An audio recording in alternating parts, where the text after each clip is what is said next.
miss driving a manual? Not really.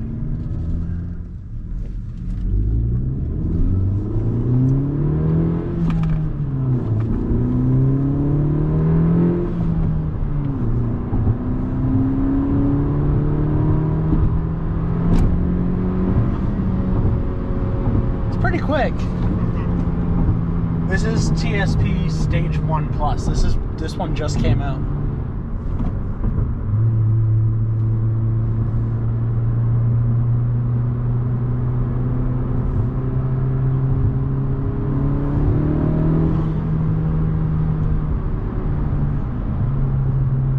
Faster than your Honda? Yeah, my naturally aspirated 9th gen. Do you miss that car? I do. They're fun cars. Oh, would you rather have had that one or this one? I never drove this one stock. You can put it stock by just holding cancel and go. One? Yeah, it's a stock equivalent.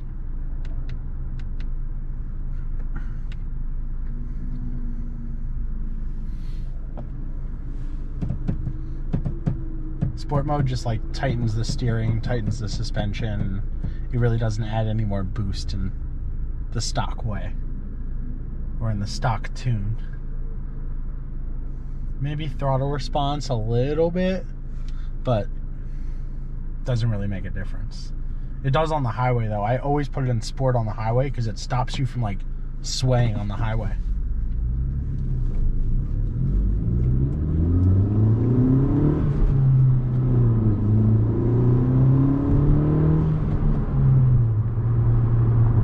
How does it compare to your Audi? A little slow. A little slower? A little stock. Yeah. There's a big difference between map 3 and map 1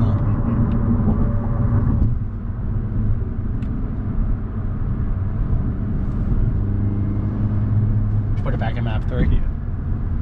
That's the fun map. Oh, and turn the right blinker on. It has lane watch. Yeah, it does. Mine had it. Did it really? Yeah. I love that feature. They want to get rid of it, but everyone says they turn it off. I love that feature. I met a guy today who drives the cleanest 2.0 Accord. Has a body kit on it, a lot of custom work done to it. It was so nice. I want to do a 0 to 60 for this, but I wish I had one of those things that actually like counted the 0 to 60. Because like the difference of 1/10 of a second is like huge, you know? Yeah. So they changed the gear ratio for the final drive ratio for 2020 to give you better acceleration. I see no difference. Compared to my 2018 and 2020, it seems exactly the same.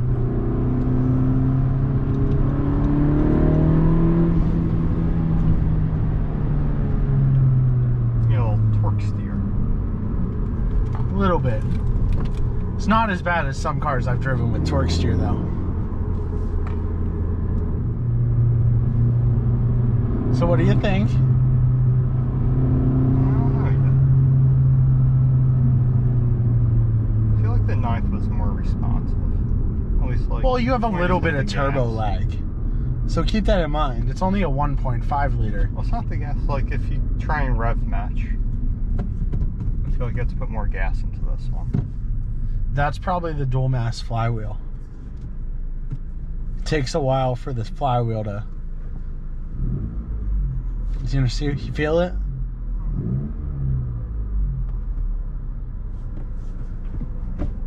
And keep in mind, there's actually settings for throttle padding, and I have it set like as high as it can go. Hopefully to save my clutch in the long run. Yeah. So you can turn it off if you want, but to try and save my clutch, I put it to hard throttle pad. Or I guess technically it's soft throttle pad. It's hard to rev match. Well, I feel like you need to put more gas into it than you should have the revs don't climb as fast. Yeah. But Well, that could also be the throttle padding, and most likely that is the throttle padding.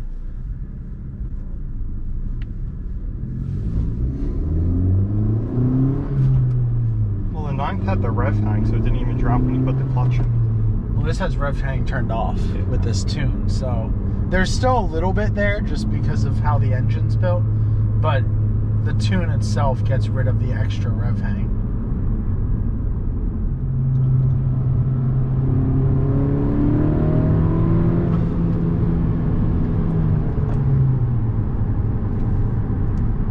I've never actually sat in the passenger seat of my own car. Yeah.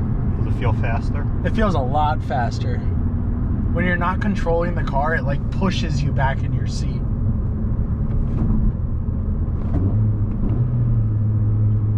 So according to Two-Step Performance, this tune does 248 horsepower and 290 foot-pounds of torque. So almost 100 foot-pounds of torque more than stock.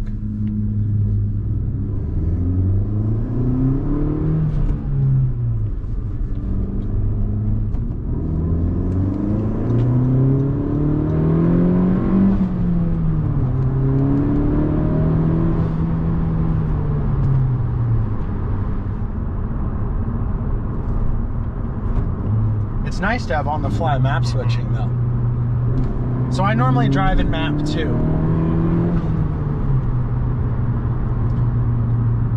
Yeah, 3's definitely a lot faster. Yeah.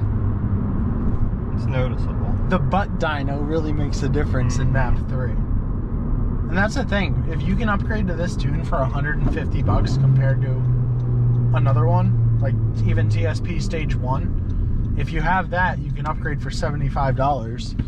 If you don't have that, then it's $150 just to get the tune. Assuming you already have the K-tuner.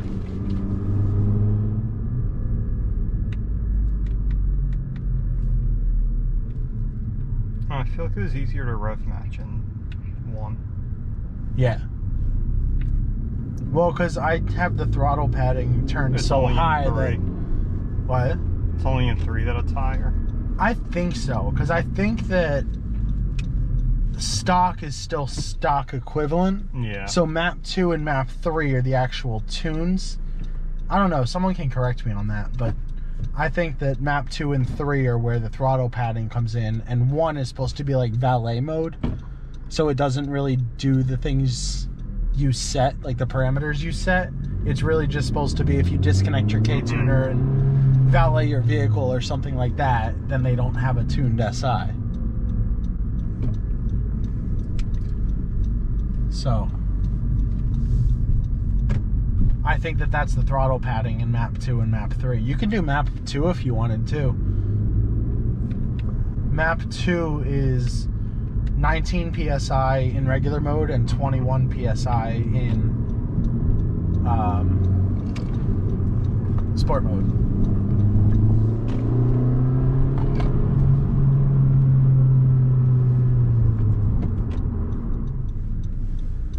I normally drive in map 2 on non-sport mode, and that's like good enough for me on daily driving, you know? Because they say stock is 20.3 PSI. Yeah. No one has hit 20.3 PSI on the stock configuration. The most I've ever hit is 18. You can even compare sport mode to regular mode. It makes a difference. What in? Steering and suspension. It makes it so much tighter in sport mode. I lose the cool red color. You can see the intercooler doing its job. Intake temperature of 120, lowered down to 100. That's the one thing. I wish that I was keeping this car long enough term that I could change out the intercooler, because that would be really nice. I don't know, the butt dyno definitely feels a lot different. What's my knock control at? 0.49? So that's perfect.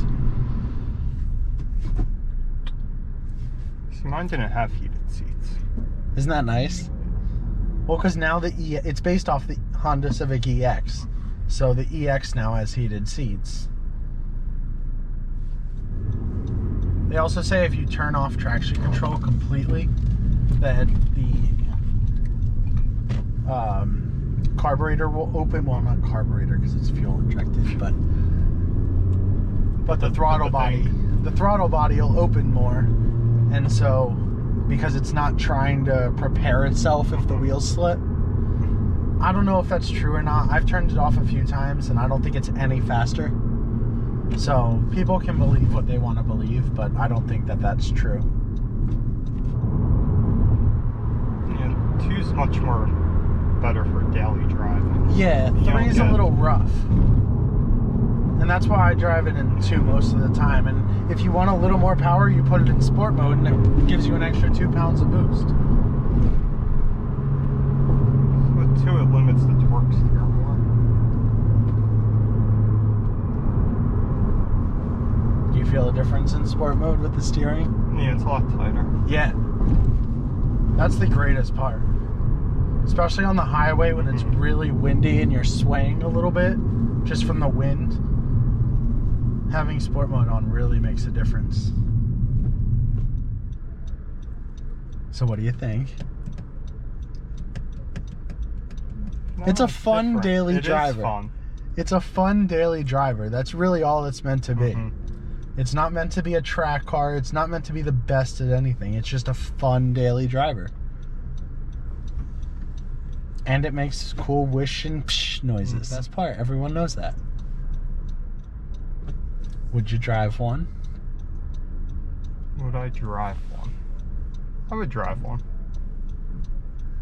Compared to your Audi, I know you wouldn't drive it, but I feel like I would have been more inclined to drive it 5 years ago. yeah. Well, when you had your 9th gen, Yeah. compared to the 9th gen, there's pros to the 9th gen, there's pros to the 10th gen. I think it's a lot easier to make more power on the 10th gen, though. It's cheaper because it includes the turbo. Right. It includes the turbo right off the bat, so you don't have to worry about that. My only driving now is driving like this. It's not a good traffic car. No. Well, driving a manual is not a good traffic car. It doesn't matter on the car. Driving a manual is just a pain in traffic.